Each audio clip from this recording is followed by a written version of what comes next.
Ladies and gentlemen, welcome to a pre-recorded video where my dad is going to be answering your guys' questions. Would like to mention right away that there is going to be a second part of this, just somewhere else down the line. But my dad was more than happy to look through the comments when he asked you guys to ask him some questions for him to answer, and he's got a pretty good list. So, couple of plugs before we hop into the video. Don't forget to use code Wyatt's World on G Fuel, Waggle, or Prize Picks. By using my codes on G Fuel or Waggle, you'll save a discount on any of their products, and by using it at sign up on Prize Picks, you're going to guarantee yourself to win a free $50 with your first $5 entry. But remember, always play responsibly, and let's get into the video.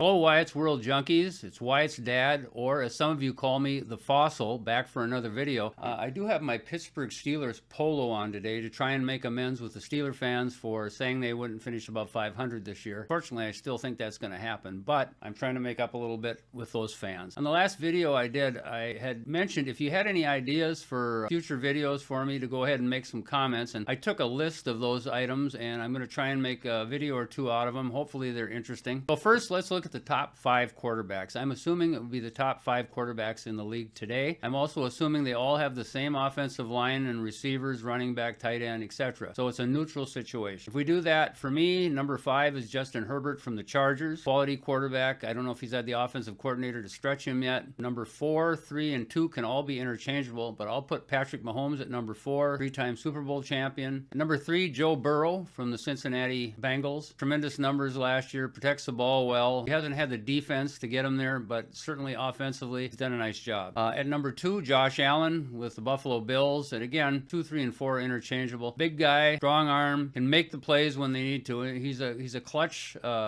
quarterback, and I like him at number 2. And number 1, Lamar Jackson is number 1. For me, has to be.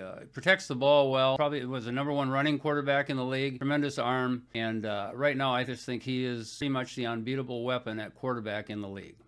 Next, some of the craziest things. I was asked for some of the craziest things I've seen over the years. First thing that comes to mind would have been in the late 70s. It was called the Holy Roller. But in the game, it was San Diego and Oakland. And it was getting down to the punch time. I can't remember if it was 10 seconds left or whatever it was. But in the game, Stabler fumbled the ball, but he fumbled it forward, kind of pushed it almost forward. And eventually it was recovered in the end zone by Dave Casper, the tight end. You know, after that game, they decided that you could no longer fumble forward. That's why the rule's in place now, because that was a makeshift play. But at that time, the Raiders took advantage of it and won the game. San Diego was not too happy about it. Another one would be the Fog Bowl. I don't know if they called it that or not, but this would have been in the mid-'80s, and it was in Chicago. I believe it was Chicago and Philly were playing. Watched the game. I can remember there being a minimal amount of fog when they started the game, but by the middle of the game, you couldn't see anything. I mean, I don't know how they played the game. The Bears ended up winning it, but I don't know what you would see today. I imagine they would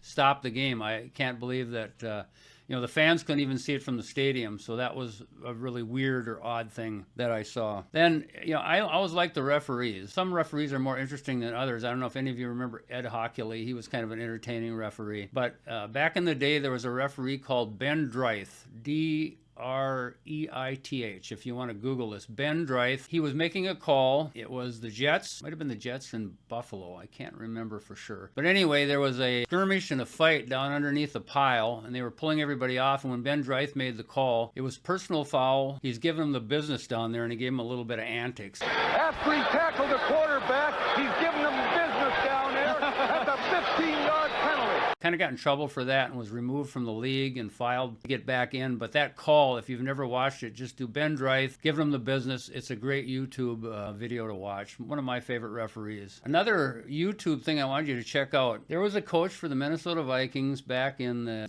he was with the Vikings for many years. With Bud Grant, he was an assistant coach. His name was Jerry Burns. If you've never seen this, you'll learn where Wyatt learned to swear. So Google Jerry Burns rant. Jerry goes on a rant after a game with the Tampa Bay Buccaneers because the fans are getting on his offensive coordinator, Bob Snelker. And you get to hear the Effenheimer more than you do in a Wyatt video. Funny thing is, you think about it now when you watch this video of Jerry Burns, what would happen if a coach went on and did that today? I mean, they'd be suspended, and I don't remember Burns getting it. He might have got a fine, but that was about it. But I mean, at the time, it was one of the wilder interviews I've ever seen, and Jerry was a man of few words. And he was upset during that interview. It's hilarious. I mentioned this before in another video, but you know, some of the craziest things, I always wonder how they let Conrad Dobler get by with that club he had on his arm. This massive club, about the size of a bowling ball, because he had done something to his hand. I think he wore the thing for 2.5 years, and he would make contact with players in the pile and so forth with that club, and there was a lot of complaints about it. But besides that, he bit people.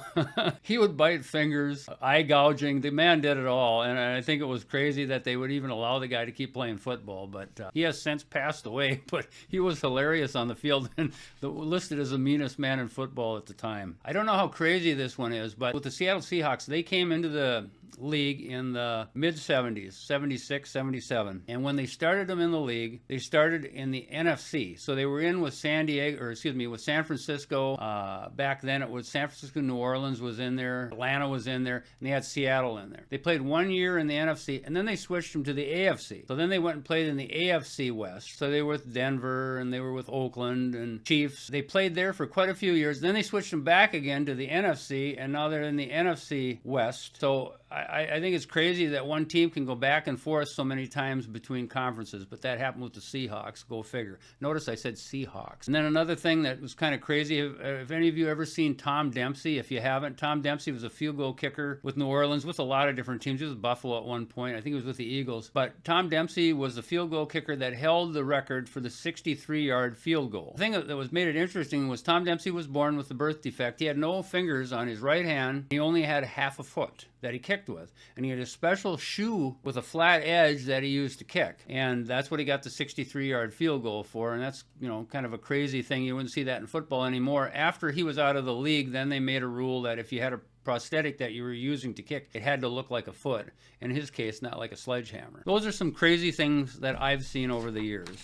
Top 10. Okay, I don't know how exciting this will be, but top 10 sandwiches somebody came up with. So I'll give you mine. Number 10 is a tuna melt. I don't know if you guys eat those or not, but I love a tuna melt. McDonald's filet of fish. Always did like that sandwich at number 9. Then, you know, mushroom Swiss, kind of boring sandwiches. Maybe these are old guy sandwiches. And number 7, a German burger, and maybe that's because I'm German. That has sauerkraut in it. It's really good. Number 6, egg salad. Not too exciting, but I love a good egg salad sandwich. Number 5, A&W Teen Burger. Really, it's a California burger, but that's still one of my favorite burgers, and very rarely do I get them because there aren't too many A&Ws around anymore. Number 4, a Juicy Lucy, and people out of Minnesota, I'm assuming, know what a Juicy Lucy is. Basically a cheeseburger where the cheese is inside of the burger. Nothing better than a good Juicy Lucy where that cheese is oozing out of the burger. BLT, the good standard. Philly cheesesteak with a dip sandwich. I love that. And then my favorite, I don't know if it's just the Dairy Queens here or not, but if you go and get a Dairy Queen barbecue, it comes like in a wrapping that's almost tinfoil. And there's a good reason for that, because you got to eat the burger with a fork. It is the best barbecue, bar none. And I love that sandwich. That'd be my all-time favorite sandwich.